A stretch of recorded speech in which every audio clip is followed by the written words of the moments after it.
I think a materialist approach to things is very, very consistent with my experience in Christian social justice.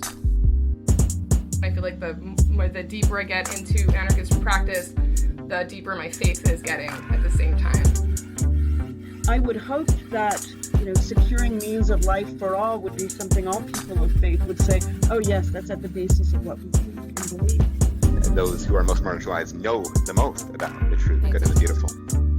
To me, it's less that I think building class solidarity is a bad thing, as much as it seems like if you don't attend to things like anti-Black racism, that's always going to get in the way of building class solidarity, actually.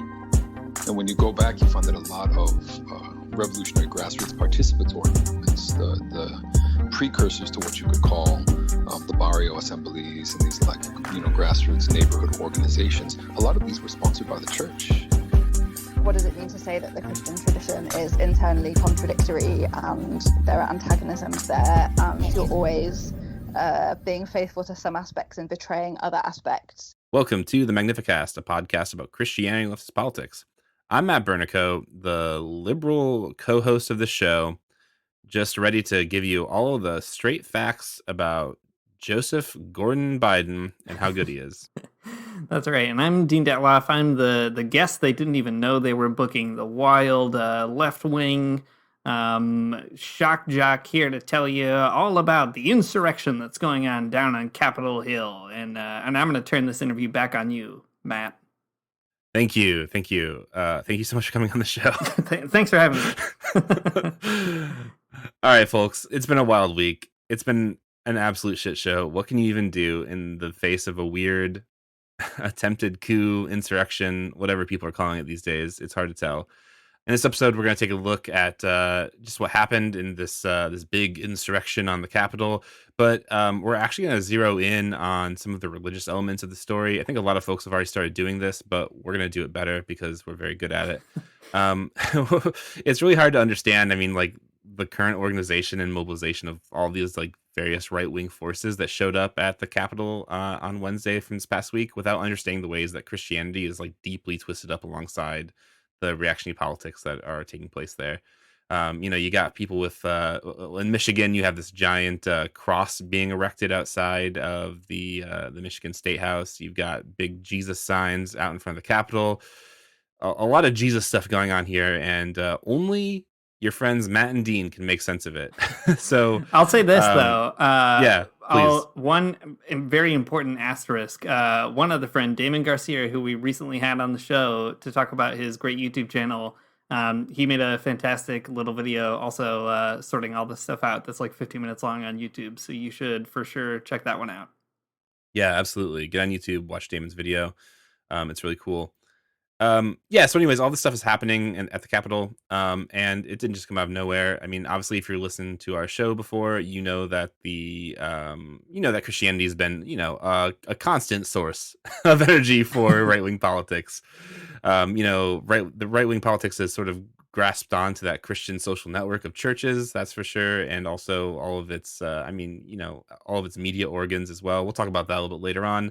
But anyways, in this episode, we're going to talk about the specific type of fascism that I think we're seeing out here on Capitol Hill and kind of emerging out of right-wing politics at this very moment. Something that the liberation theologian Dorothee Sölle calls Christofacism, which is a specific brand of fascism that she explains is more or less like self-selecting. It's a soft fascism, is what she ends up saying. At the center of this type of ideology is kind of a naive obedience to the worst impulses within Christianity. So in this episode, we're going to be talking about the Capitol insurrection for sure. That's all going to be a part of it. So if you're here for that content, you've come to the right place. But we're going to be kind of taking a deeper look at the ideology behind some of the actors of that insurrection. Yeah, I think that's right. I mean, it's hard to wrap your brain around all this stuff. It's difficult to sort of know where to start or find a way in, but I do think that the Christian side of all this is not incidental, right? You mentioned the Christian iconography there, right? The cross going up, the signs, etc. But I think Zoella actually helps us figure out what is it about Christianity that can also predispose someone to move in that right-wing direction. And that is super important for Christians on the left in particular, because we have to own that, right? We have to sort of figure out how to deal with our own tradition and criticize it and not push it away as something gross that we don't want to be associated with, but try to metabolize that and think through why our theology is preparing people for fascism some way or another. So before we get to that, Matt, why don't you give us a rundown on the facts of the event so we know what we're even talking about? And then maybe we could also pivot after that to talking about how some Christians are reacting to these events already. Yeah, that sounds good. Here are some facts for you. Well, some editorialized facts for sure. I want to be fair and upfront balanced. about the no spin zone. That's right, the no spin zone. That's true. The insurrection on the Capitol, it all went down on Wednesday, January 6th. So just a few days before we are recording this. Basically what happened is a variety of Trump supporters from all sort of different, subgroups, some like militia members, but some just like regular Trump folks from all over the U.S. descended on Washington, D.C. for a day of protest.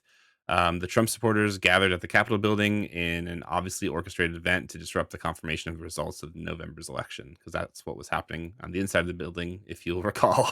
Sort of hard to miss that in the in all of this. There were protesters outside. They spent a better part of the day kind of like rallying out front and like yelling at cops. I remember, I mean, personally, I was watching like a live stream of it, kind of failing to get any important work done, but was watching kind of fascinated as these old men in their own sort of like makeshift black bloc gear would argue with the police officers about I don't know, Black Lives Matter and everything else. They were the veterans and the small businessmen. That's what I had heard. That was the rhetoric. That's right. The night before there was also a Trump march where the Trump supporters were yelling at police officers, telling them that they're not going to back the blue anymore, and now they're in trouble because the veterans and the small business owners are going to get them. But on the 6th at the Capitol, I remember this very surreal moment when I was watching a live stream, and there's like this old man who was talking to I guess a black police officer. I couldn't really tell because of the riot gear, but that's sort of the context of the conversation made me think that was the case, at least. But this old man is trying to convince this black police officer that in the 1960s, when he was a kid, there wasn't racism, and that the liberals, they just made it. They made racism up, and the police officer is just like, I don't know, just kind of like going along with it because I guess he has to be there. But it was just a very surreal moment. So, anyways, that sort of scene with kind of just like a massive amount of these old men out front of the Capitol, and young men too, and women. They're all out there, really. They're all out there on the 6th, but things kind of took a turn when the protesters were sort of, I mean, I don't want to say completely let into the building because they did get pepper sprayed and maced and whatnot. But when they got into the building in one way or another, the police didn't stop them too ferociously. But yeah, they entered the Capitol building. The Senate went into lockdown. They all locked down into their offices. So they wouldn't be, I don't know, hurt, I suppose, by the Trump supporters who were in the building. The Trump supporters kind of like, I don't know, it's such a weird scene to see some of the pictures. Like some of them more militantly than others, but are like milling about the building. Like they go into the chamber where the Senate meets, and they are kind of like rifling through people's desks. They go to Nancy Pelosi's office to take some pictures, et cetera, et cetera. In all of that, though, 4 of the protesters were reported to have died in the building, which is not great, no matter what the situation. One of the protesters was for sure killed by a police officer, and the other 3 were, as CNN reported, to have died from, quote, medical emergencies. So I'm not exactly sure what that means in all the situations.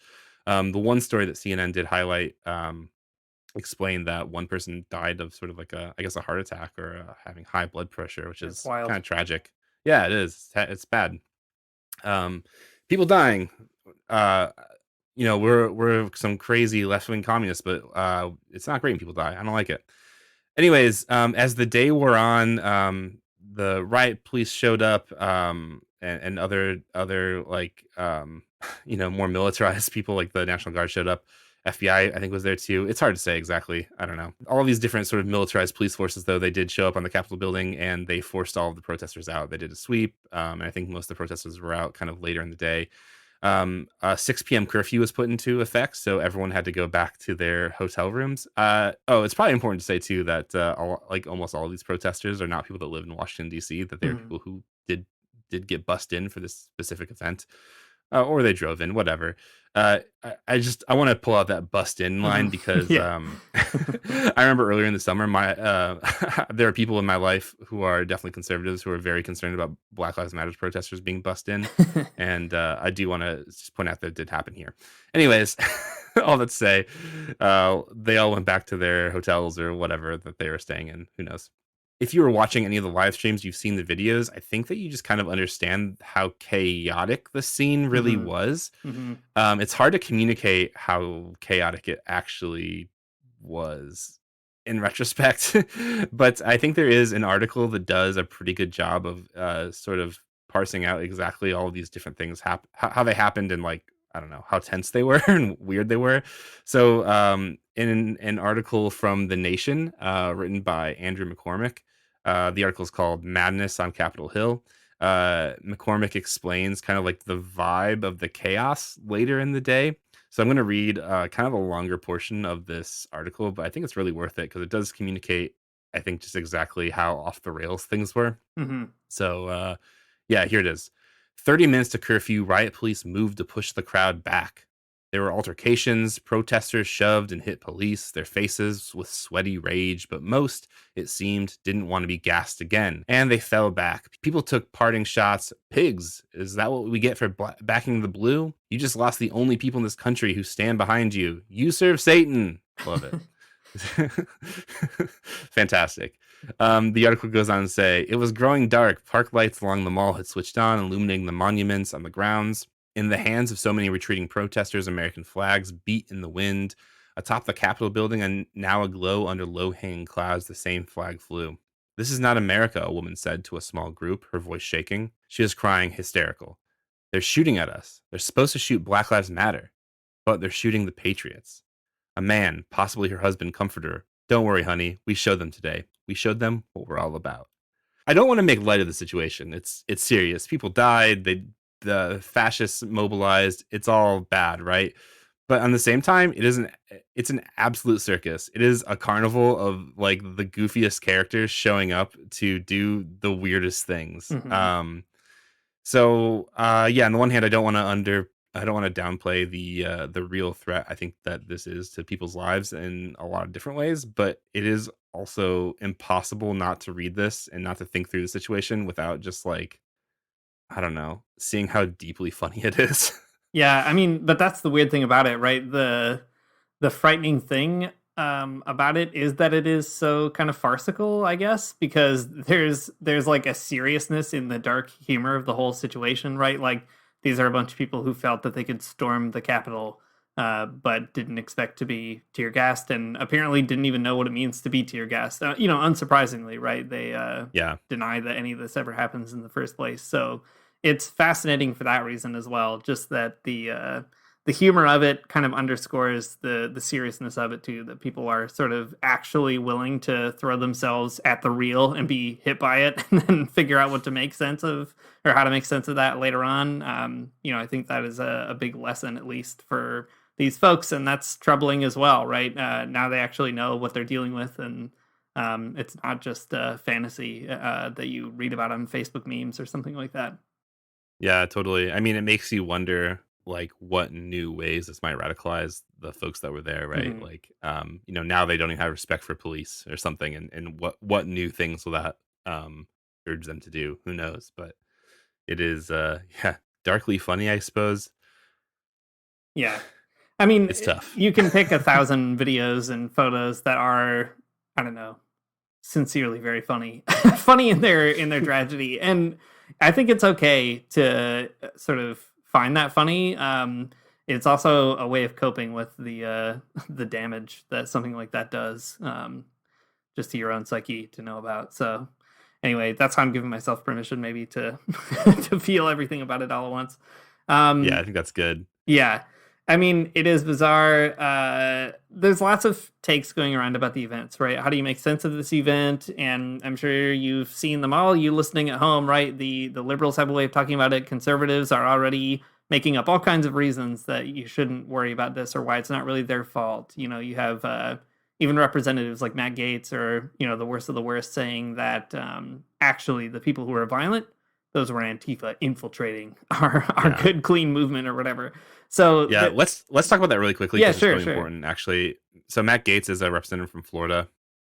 I think it was last night at the like when they're confirming the electoral college results. He did kind of go on this weird rant about how he had heard that it wasn't actually the good upstanding patriots that did this. It was actually Antifa who kind of infiltrated the Capitol. And I think it's so important to dispel that myth because it will definitely give conservatives the space to put themselves at some distance, right? It helps conservatives to tell that story. It's not just like a funny, stupid thing that they're saying. It is like legitimately a thing that will harm comrades of ours and yours, I think, in the end, right? More demonization of Antifa, more demonization of Black Lives Matter protesters is bad for us, and it helps like fascist and conservative enemies. And I think it's really important to recognize that and to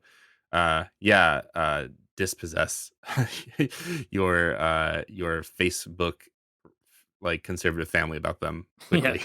Yeah, and not only that, right? The not only the conservatives but the liberals too. Like CNN, the rhetoric that they had chosen to report immediately was that these are all anarchists, right? Because they don't respect the law or due process, and that is absurd for so many reasons, right? Anarchists typically don't want the president to say president, but it's dangerous for us because it's a real problem insofar as that rhetoric will come back to be disciplinary against anarchists down the line, right? By liberals and conservatives alike. So, yes, it's true. It's important to pay attention to all that's going on. All these takes happening, lots of different ways people are trying to distance themselves or not, or I don't know, seeing this as a moment of reckoning. We can deal with that maybe in a minute. But I think what's been really interesting to me actually is seeing that there were a lot of immediate takes from different Christian and religious people. This is not the kind of thing that I'm used to seeing when it comes to big events like this. I don't know, like bigger ones like Charlottesville, maybe you see this kind of stuff come out, but smaller events like Black Lives Matter protests or something, you might hear this or that, but even the Catholic media or Christian media doesn't seem too interested in reporting on sort of the general reaction. And in this particular case, there's just article after article of like, this person is saying that and whatever. So the dust hasn't really settled, but lots of Christians have been quick to denounce this event, and we can maybe talk more about why that is or why it might be. So I'll just round up maybe a really quick brief picture of it. Religious orders in particular have been really on the ball and outspoken, especially nuns and sisters. There's a good National Catholic Reporter article about them that you can find. I'm sure it's on their front page by now. But the gist is, everybody that you would expect, right? The Mary Knowlers, Dominicans in this or that city, etc., are all putting out statements denouncing it one way or another. There's, I think, better or worse ones, but nevertheless, it's good that they were so immediate.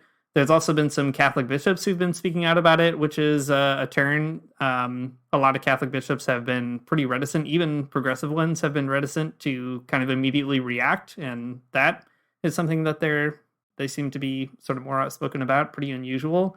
Jim Wallace at Sojourners gave a, I don't know, extremely generic Jim Wallace take. You've already read it 30 times earlier than now. But weirdly, he does go out of his way to highlight David French's disagreement with Christian nationalism. Why that is, I couldn't tell you. All that to say, it's a pretty standard Jim Wallace piece. So on the one hand, I think it's really good to see a lot of Christians do think this is a moment of reckoning or a moment where they need to say something or speak out, right? There is this sort of recognition, even among not so progressive Christians, that this is a big deal. On the other hand, though, I think it's also really important to figure out what exactly this moment is and how to respond to it or how not to respond to it. Denouncing it is important, but also how you denounce it and and what kind of rhetoric you use to denounce it makes all the difference. So I don't know, Matt, maybe we could talk about some sort of misunderstandings around this event Yeah. as we sort of build up to our own thoughts about Christofascism. Mm-hmm. Something that you'll hear every now and again in some of these takes is that the insurgency at the Capitol is just a bridge too far. That this is something that's kind of like outside the norm. But those takes are sort of problematic because they really neglect that. I don't know, the real history of white supremacy and Christianity on the right? If you weren't pissed about Charlottesville, and you weren't going to repent about that, then like why be pissed now, right? Mhm. If you weren't pissed about George Floyd being murdered by cops and like protesting this summer, like why are you pissed now? Mhm. I mean, framing this as like a moment of like the straw that broke the camel's back or whatever the saying is, I think is I mean it's a fantasy, right? For sure. Mhm. This is just like the most visible manifestation of white supremacy at the very moment. If you weren't pissed before now, then you weren't paying attention. Yeah, I mean, I'll say like you never know when like you're gonna get knocked off your horse, like Saul, have those scales put in your eyes, and then have them fall off later, and you become Paul, right? You can never predict that. And I don't know, maybe a lot of people were in denial for a long time, and this is the moment that finally made them fess up to what's going on, and that's good. That's good. Which of course means you have to do a lot of work to figure out where you were for the last several years. But I think it's important to recognize, right, what's different about this moment as opposed to Charlottesville. We talked about Charlottesville after it happened and trying to think through questions of violence and all that kind of stuff. And I think one lesson kind of comparing these two things is like what's different. The thing that seems different about this is that the real sin is that the protesters, the right-wing people, whatever you want to call them, they entered the sort of holy of holies of the Capitol building. Right, they were getting in the way of the sacred process of legislation, the sort of symbol of normativity, the symbols of civility, all these kinds of things. That's really the problem. That they were ugly in a place where you're supposed to be like a tourist. So the problem isn't white supremacy as such, which is clear, right? If it was, then you would have been upset at Charlottesville 3 years ago. You would have been upset before that, right? When Donald Trump was being like endorsed by David Duke or whatever. Yeah, totally. But like, at this stage, I think it's really an optics problem. It's like you don't want to see that kind of white supremacy in a place that you think should be sort of sacrosanct, which is a fascinating maybe moment of revelation for the idolatry of like American liberal democracy or something. I think, Right. I don't know, to me, it's important that especially religious people denouncing these events realize that the sin here, the problem, the violence is not primarily that they broke into the Capitol building. It is that this is one more in a long series of manifestations of, absolute hatred and white supremacy and all the rest of it. Like that is the real issue, and not this kind of breach of ethics or breach of the code or whatever it might be. Yeah, I think that's really a good way to put it. Actually, there's a phrase from Jean Baudrillard, who's just one more French philosopher that I like to think about in moments of catastrophe, I guess. In one of his books, he says that the real scandal is that there wasn't a scandal, or the real scandal is that there hasn't been a scandal this whole time. That the blatant white supremacy in our governing bodies, in the police, ingrained in our society, is not a scandal, right? That's the scandal, that no one's really been upset about it until it does rear its head in this like this space that explicates it from the norm or something. So there you go, some French philosophy for you if you wanted it. I think too, if you don't kind of get at that point, right? If you don't locate the problem appropriately, I'm not trying to sit here and be like we're smarter than everybody else or anything like that. I don't think that's true, but I think the left, being in a leftist tradition like Marxism, tries to teach you to look for where power is really manifesting, or where the right, where power is circulating and all that kind of stuff. And if you don't see that within the manifestation of white supremacy or the manifestation of right-wing fascism in a case like this, you're going to also probably draw a lot of weird conclusions. Lots of people are already saying things like, I don't know, the police should have been like 10 times more violent with them than they were with Black Lives Matter or something. And it's like, no, you don't want to end up supporting one side of institutionalized white supremacist violence over and against deinstitutionalized erratic white supremacist violence, right? So it's just it's important to sort of, get your political categories in order, not so that you can be the smartest person in the room, but so that you can try to figure out where the power imbalances really are and what you should be maybe also mindful about in terms of responding. Yeah, totally. I think that's good. Another misunderstanding I think that people bring to the Capitol insurgency, is that what people are calling it? The Capitol insurgency? I just keep saying good that, I guess, question. over and over. Maybe we didn't really decide on a people- rhetoric. Yeah, we'll have to wait for the history books to be written to know for sure. But I'll just keep saying that, I guess. But people keep like, I think there's a profound sense of surprise being communicated in some of the takes that have been written, and I find that kind of bizarre.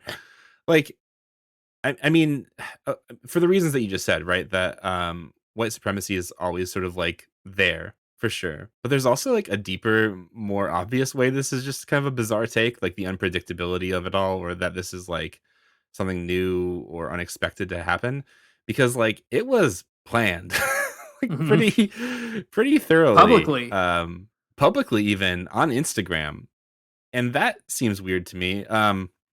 A lot of folks have circulated. I mean, Twitter is just like impossible to look at right now because of how much is happening. I mean, kind of like it always is, I guess.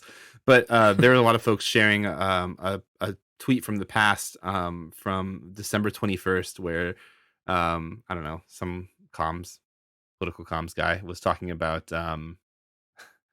how like there is going to be this big event on January 6th where all of these like Trump guys are going to come to the Capitol and like try to disrupt the Joe Biden win.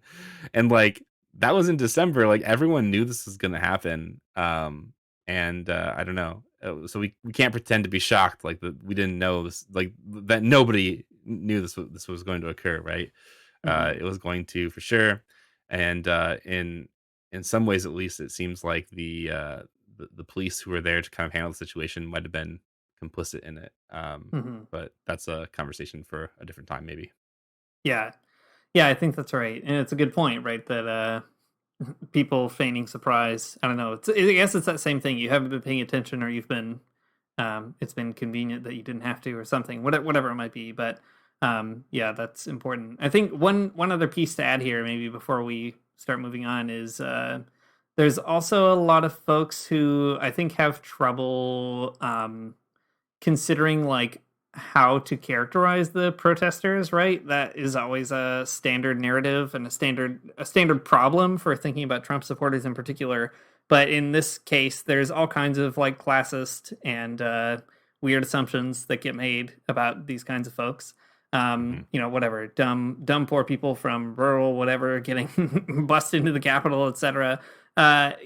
I think there's a story to be told about the fact that a lot of rural spaces are Trump spaces. Not all of them, and they're more complicated than the press understands. But it is true that there's a lot of resentment going on there, and that resentment is racialized. It is economic. It's all these things all at once. But by kind of looking down our noses at, I don't know, these dumb poors who are like enchanted by the idol of Donald Trump, which is a rhetoric that you see by lots of liberals and lots of Christians too. That is like, first of all, extremely counterintuitive, because that's not the problem. The problem is not that they're poor. The problem is that they're sucked into a racialized narrative. But also, it completely insulates you from understanding how you might be complicit in also contributing to a culture that allows these things to happen. And that's important to always sort of not pretend that your hands are clean, without ending up self-flagellating all the time or whatever. I think it's a necessary thing to do, to keep asking that question: how am I implicated in this event? Yeah, I think so. And I mean, I think that getting away from that complicity is probably what's driving a lot of these takes, right? A lot of these, especially from religious folks too, who are really quick to jump back from it and condemn it. They want to make sure that they aren't to be, they aren't at fault. I mean, and some of them, like, it's probably true they aren't at fault, but in others, it's probably less true, less obviously Mhm. true at least. Um, yeah, complicity I think plays a big part in how these stories are being told. Well, speaking of complicity, I'll read what I think is probably the best Christian take that I've found so far. I should say too, I'm not when I did that sort of list of Christians saying stuff today, I'm not saying that they're all bad. Some of them are very good, especially the religious orders. I mean, lots of them have plenty of on the ground experience of dealing with this stuff. So, by the way, I'm not I'm not saying everyone is wrong and we're right or anything like that. And also, there's probably a lot of other good takes that I just haven't seen yet. So I'm hoping to find more, especially this weekend when I have some more time to poke around. But one that I really appreciated was from Father Brian Massengale at America Magazine. If you don't know Brian Massengale, he's a really incredible Catholic priest who is a Black liberation theologian, does all kinds of fascinating work in anti-racism, but also Catholic moral philosophy and theology in general. Just a really interesting character. Lots of good books and interviews you can read with him. Anyway, he wrote this article called "The Racist Attack on Our Nation's Capital." There's a lot of good pieces in it, but I'll just read one paragraph. He says, "We cannot feign surprise because for years the core of Mr. Trump's appeal has been stoking white resentment at the changing face of America. What we saw today is a clear declaration that many white people would rather live in a white dictatorship than in a multiracial democracy.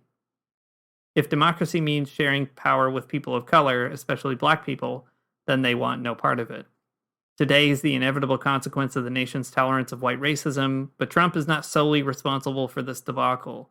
And after that, he goes on to say that especially people who were silent during the presidency, whether they had positions of power or whatever, but also religious leaders who brushed off all the racism leading up to this event as sort of incidental, or it shouldn't make a difference on how you think about electoral politics, all that kind of stuff.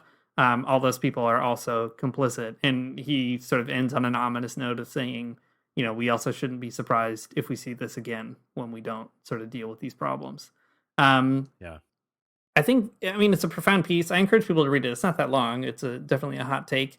I encourage people to read it because it's, first of all, written by somebody who's been thinking about this for a long time. And, a lot of people just start thinking about it in the moment, in the heat of the moment. And Brian Massengale knows what he's talking about better than a lot of other people. So it's important to see that.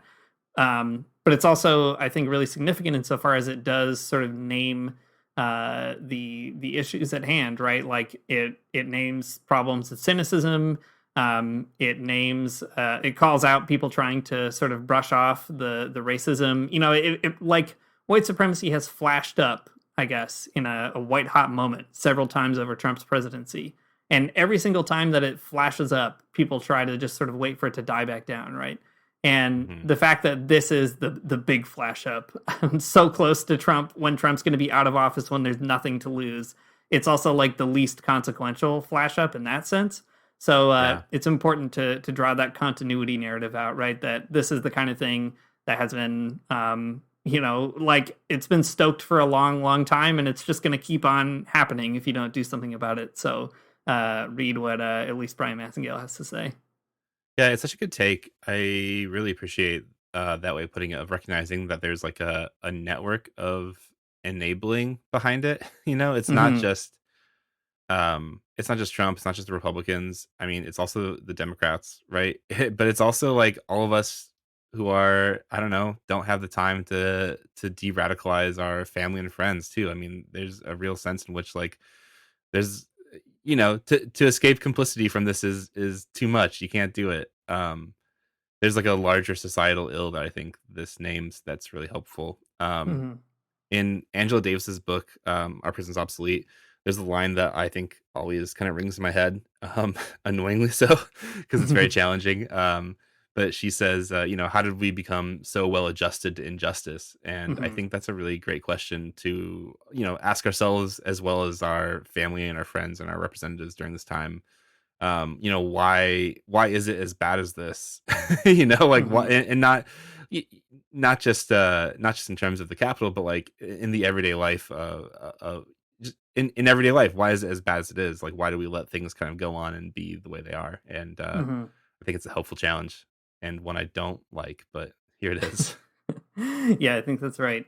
Well, okay, so I think there's a lot of ways in. We promised at the beginning we were going to get to the Christofascism piece. We're going to get to the analysis, and I think that it's about time that we do halfway through the episode.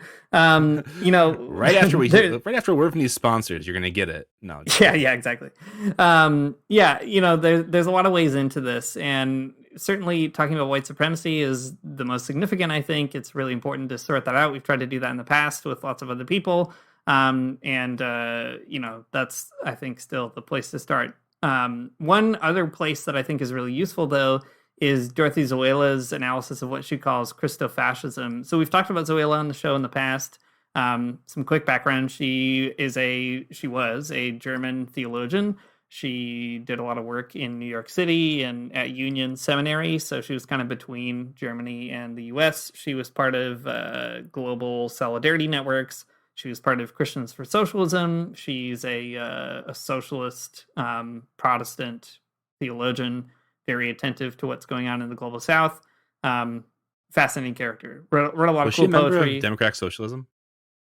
I think so. She had some kind of connection, at least, to DSA if she wasn't a member. It would have been I think so too. Not called DSA at the time. What was it? DemSoc. Yeah, that's right. Which, I don't know. There's a whole thing going on there. Lots of complicated feelings about that. But anyway, she was around. She was one of the good That's ones. The point. Yes, exactly. She was around. She was, even more impressively, she was really invested in anti-imperialism, which DemSoc was not always. So good for her. Anyway, she, being from Germany, obviously had a lot of interesting things to say about fascism and Christianity in particular. And I think what's especially interesting about Sölle is she brings that kind of analysis when she comes to the United States, but she finds that she has to think differently about fascism in the US and also about how Christianity plays into it. So there's lots of stuff you can read. Christofascism is kind of a term that appears on a lot of her work. There's a nice little chapter in a book of hers called The Window of Spirituality, The Window of Vulnerability. And it's not very long. It's just called Christofascism. And I think it's kind of a nice way into the issue here. One more prefatory note, maybe. So she begins by really talking about how the situation in the United States is so bizarre. And she's writing, at the height of televangelism in particular. And she really carves that out as like a unique space that all these people on TV kind of captivate Christians in these unique ways, and then they funnel them into really weird right-wing projects through all kinds of different mechanisms that she identifies really effectively. I think a lot of that analysis is still actually pretty good, but we have to figure out how to update that in terms of our own kind of technical media. So anyway, all that prefatory note out of the way. Matt, can I ask you what really sticks out to you about Sölle's analysis of Christofascism, especially as we're thinking about Christofascism on Capitol Hill? Yeah, man, so much. There's a lot that sticks out to me. I think so. There's this whole section she has called the Electronic Church that I would love to kind of spend a lot of time thinking about. but for us, it'd be a lot different, right? The conversation would be less about televangelism. It'd be more about, I don't know, Facebook, I guess, YouTube Church. Who knows? I mean, there's a whole on Instagram or whatever. Yeah, totally. There's like a whole different type of network of Christian media that is far different than Sölle was writing about. But I think some of the same ideas kind of apply. It turns religion into a certain type of lifestyle product you're buying and so on. It's a good point that Sölle brings up. So I think that's really cool. I like that a lot because of my interest in media, I guess. I think the thing that really sticks out to me most, though, is the characteristics of Christofascism. So, I mean, when you think about fascism, you think about, the black shirts marching through the streets and like shooting people and burning buildings down, and you get a gun held up to your head and said, "Are you with the Nazis? Or are you not?" Right? That fascism is totalitarian in the sense of compulsion, like physical compulsion. But the thing that Dorothee Sölle notes about the specific brand of Christofascism is that it's not compulsory. And I think that's really fascinating. And there's definitely a Christian logic to that non-compulsion part of it. It's a very Armenian type of fascism or something, where it's like like you have to make the decision for yourself or something, to let Jesus into your heart, the Christofascist Jesus into your heart or whatever. Anyways, let me read this part from the chapter, and we can maybe talk through it a little bit more. Okay, so a little bit into the chapter, Dorothee Sölle says this: "But the most dangerous thing about Christofascist religion is precisely that it is not compulsory, nor is it brought about in totalitarian fashion by violence.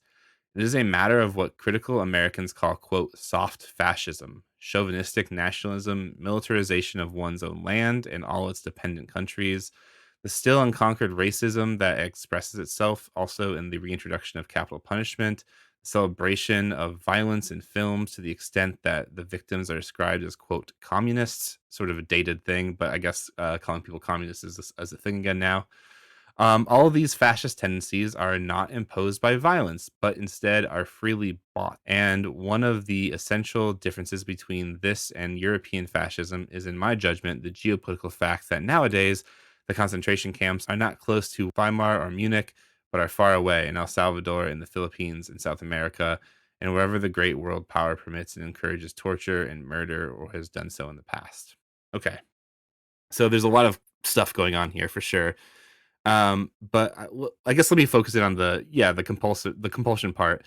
It's Christofascism is a certain type of ideology that no one has to force on you with a gun, but it's forced on you through like a series of like social pressures that are going to push you into this in one way or another, right? It's like it's all of these things. It's all of the I don't know, the Christian rhetoric you might see on Facebook or on Instagram. It's like the lifestyle Christian blogger, like Instagram bloggers. I don't know if that's probably not what they're called, but that's what I'm going to call them. It's your pastor having a special Freedom Sunday celebration where you're going to wave the flag in church and say the Pledge of Allegiance. It's like the production of Christian media that glorifies the lives of some and the deaths of others. I mean, I can't remember the name of the movie, but there was a Kevin Sorbo movie that came out that's not God's Not Dead, but it's a different one where that's like the plot of the movie is that Antifa is like is out there prowling and they have to defend their farm and their daughter from these scary boys. Anyways, I mean, everything that Dorothee Sölle is saying about Christofascism are, I think, extremely prescient in that they do exist in the world that we currently live in. So I think that's a really fascinating bit about it. It's Christofascism is a political ideology that you become socialized into and pressured into through all these different these like different methods that you get sucked in through. Yeah, I think that's right. I mean, it's interesting too, the choice of the term Christofascism as an analog distinct from European fascism, as she puts it, I think is really clever, kind of, because fascism in Germany and Italy, Spain to a much lesser extent. Spain is pretty Christofascist, but in a different sort of way.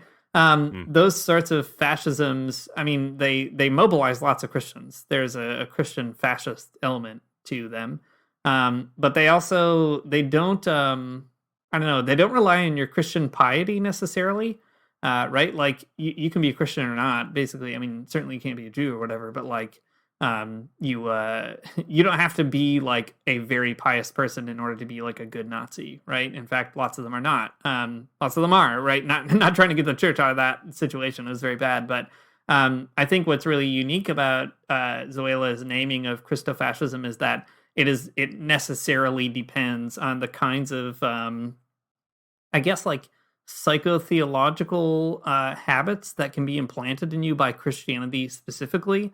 And by active participation in it, right? So, like, for instance, she says, people are told, this is her in the text, people are told repeatedly that pornography, homosexuality, and promiscuity go with secular humanism, Satanism, and communism. These last three are lumped together without distinction.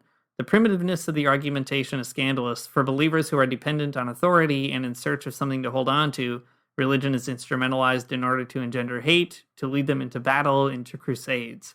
It is this instrumentalization of religion for completely different ends that inspired me to formulate the concept of Christofacism. I think that is really significant, right? That there's a certain way that Christian rhetoric can prepare you to, storm the Capitol building in Washington, D.C. in like the dumbest costume that you could find with a big Christian flag waving behind you. There's a way that Christianity can prepare you to do that in ways that other kinds of ideologies don't, which is not to say that, you could find your own way there outside of Christianity, right?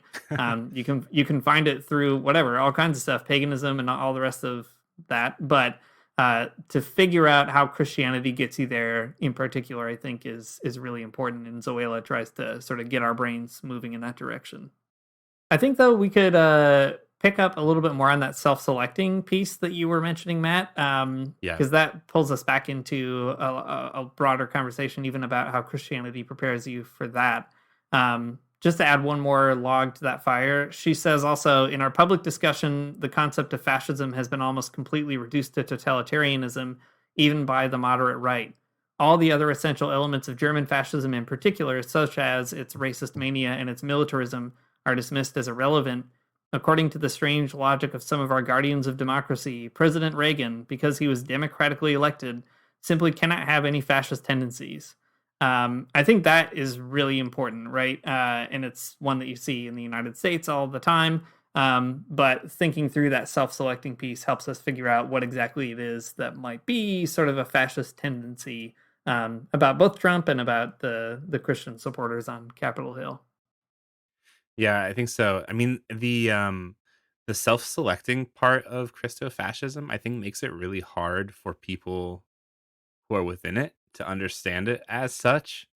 Like, that you can just that they've opted into it, right? That like the people who I think are who circulate in Christofascist spaces, they couldn't think of themselves as fascist because they think of fascism as something that is totalitarian in the sort of like coercive, violent way. They don't really understand the ways that coercion functions, I think, in different along different lines, not violence, but social coercion and stuff. So I think it's like it's an interesting self-selection because it hides the fact that the compulsion is still there, but just in a different way. I guess that's sort of a muddy way of saying it, I guess. But you're in it because you think that you've chosen this, because like the entire religion that you belong to is predicated in the idea that you have to choose Jesus, right? So you're there because you've made that choice in your life. And like, I don't want to downplay that whatsoever. The brands of Christianity that believe in free will put so much emphasis on that decision to follow Jesus. Like that's such a pivotal moment for people, and like that sort of moment in people's lives is played up. So like to talk about that as fascism, I think doesn't make sense to people within it because they've very clearly chosen it. So I guess that's like something that is kind of insidious about it, that you would be in it. It would be in fact fascist, but not in the coercive, violent sense. And that I think prohibits a lot of people from understanding the extent to which they are like deeply entrenched and kind of trapped in this way of life. Yeah, and it helps us get at that sort of weird dialogue between compulsion and self-selection, right? Like you make a personal choice for Jesus, which of course always happens in a social context, which may or may not be coercive, and you may or may not know it is, that you're though, being coerced. but it is. Yeah, I mean, yeah, sure. I guess what I mean is, yeah, like this is what I mean. Nobody's holding a gun to your head saying accept Jesus into your heart, but like they're holding a lot of emotional strings and pulling on them in order to make you make that decision, right? And I think that once you've made it too, you end up in all kinds of social spaces that do make this self-selection more and more compulsory, whether or not you realize it, right? You're freely buying it, right? You're only listening to Christian music, you're only watching Christian movies, all that kind of stuff. But the minute you like say a cuss, you're going to have a lot of social pressures on you that make you rethink that decision, right? That compel you to do something different, which is like an extremely innocent version of what the logic that Zoela's sort of identifying, obviously. Sure. But I think, it sort of ramps up into something that ends at supporting extremely violent, extremely brutal, kinds of national policies, but also these sort of weird actions like on Capitol Hill. I guess the big question is like, how do you make sense of the self-selection of people sort of all converging on Capitol Hill, belonging to no Christofascist party, right? There's not one out there that you could go join, register as. There's lots of sort of groups with more and less organization. But like I think of that video of this woman going around where you've probably seen it, I guess, if you're on the internet, but she's talking to a Yahoo News person, and like her eyes are just streaming with tears, and she is completely flabbergasted that she could possibly be tear gassed while trying to storm the Capitol. And she says, like, this was supposed to be a revolution. Like, she's like, she cannot sort of conceive of the fact that the police turned against her in this particular moment, in a limited sort of way.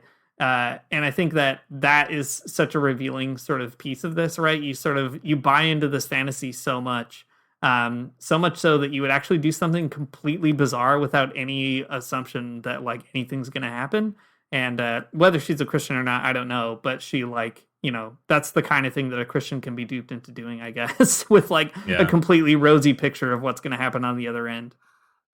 Yeah, totally. Well, if you're listening to us talk and you're like, Matt and Dean, this sounds interesting, but I don't believe you. I don't believe that Christianity could be coercive in this way.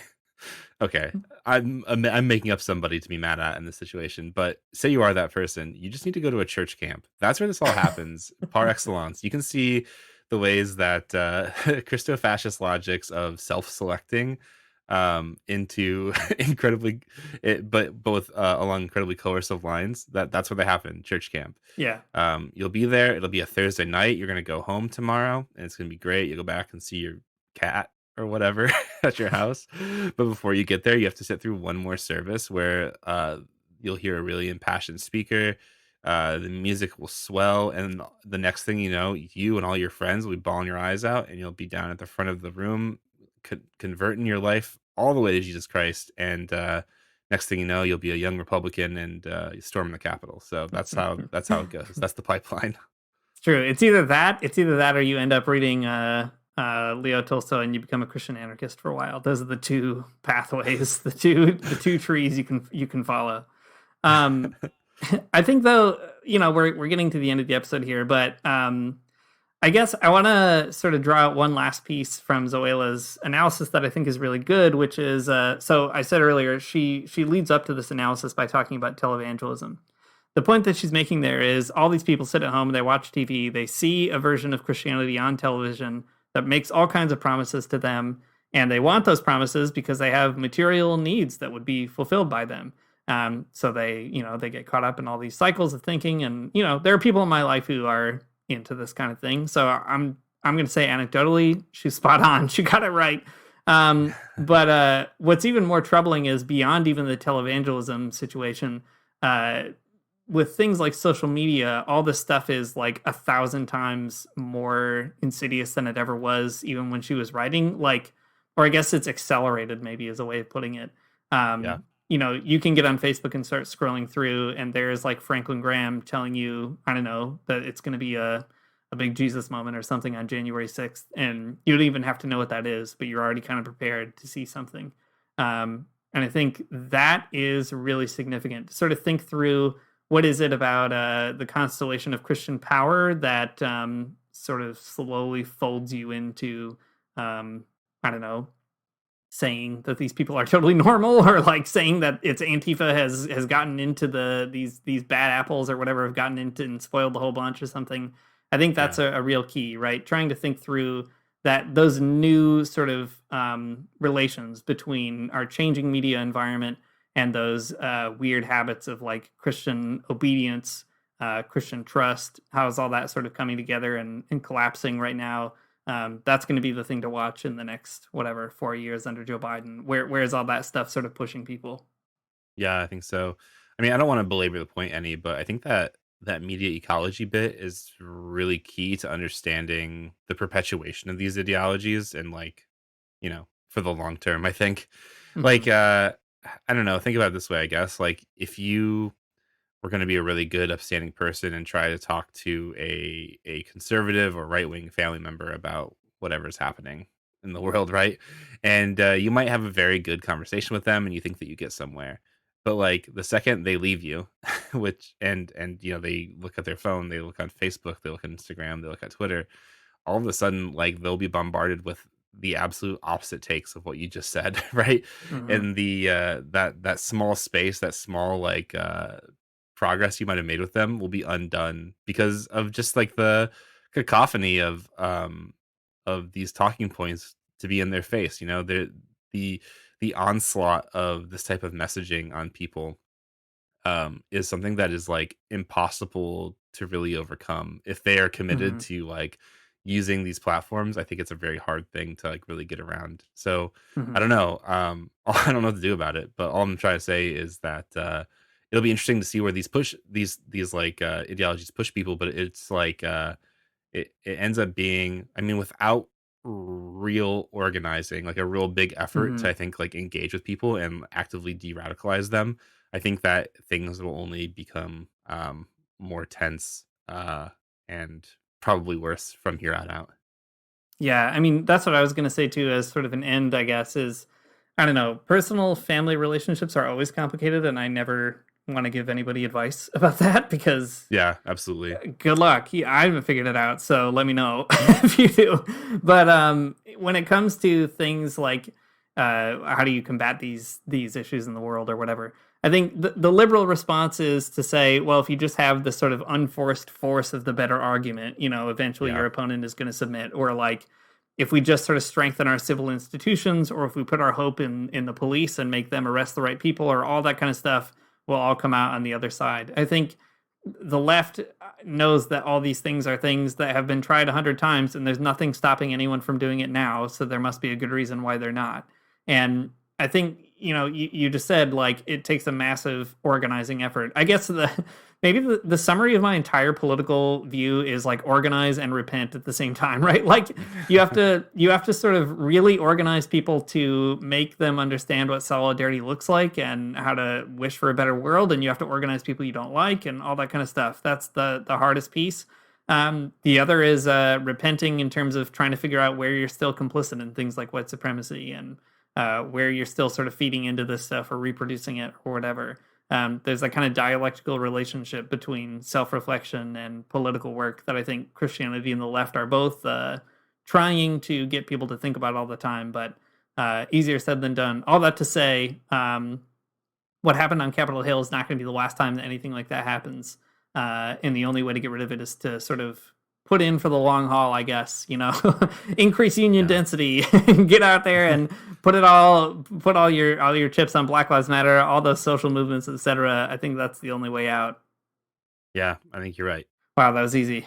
Usually Matt's always like, I don't know about that, but this time. I'm very agreeable, I think. I think you're right. Well, what a doozy for a first real sort of New Year's episode, but let's see. I don't know. It'll be different next week. Oh, we should say next week we know what we're doing. That's not always true. We're going to talk to Taylor Genovese, who we were supposed to talk to this week about communism and morality, and we said, hey, can we postpone because we have to think through this problem together on this podcast. And Taylor really, really graciously said, yes, I'm happy to come out next week. So you can look forward to that. If you want to we've never done this before either. If you want to do the reading ahead of time, you can read Taylor's article at a journal called Peace, Land, and Bread. It's about it's about communism and morality. It's a really fascinating piece. We'll dig into it more next week. I don't know why I'm suddenly sort of like doing all these housekeeping notes at the end, Matt, but is there anything I'm forgetting? No, that's it. It's called The Necessity of Communist Morality, Peace, Land, and Bread. Just Google it, or we'll tweet about it. I don't know. But it's really cool. It's a really short article. A lot of good stuff in there about morality and Lenin, and I don't know, lots of likes. So come to class having read the text is what you can do. But until then, if you like what you heard, you can support us on Patreon, patreon.com/the Magnificast. You can give us a review on iTunes. That would be really kind of you. That helps us in the big algorithm, I suppose. You can follow us on Twitter. We have a Facebook group called the Magnificast Basement. Oh yeah, if you do, sorry, these are all over the place as I'm kind of coming to them. But if you do support us on Patreon at $2 or more, you can get an invitation to the members only Magnificast lock-in Discord channel. God, Mhm. we're on there. We've been having a lot of big convos lately. It's been really fun. I've been enjoying using Discord and talking to people. So if you want to talk to us, I guess you can do it there. All right. Our intro music is by Amari Armstrong. Our outro music is by The Illogical Spoon, and we will see you next week. Church in the morning, souls alive. Heaven come to earth and there won't be no church. We'll meet down by the riverside. There we'll swim with all creation. Never get tired, never bored. Don't worry, someday there'll be no dam between us and our Lord.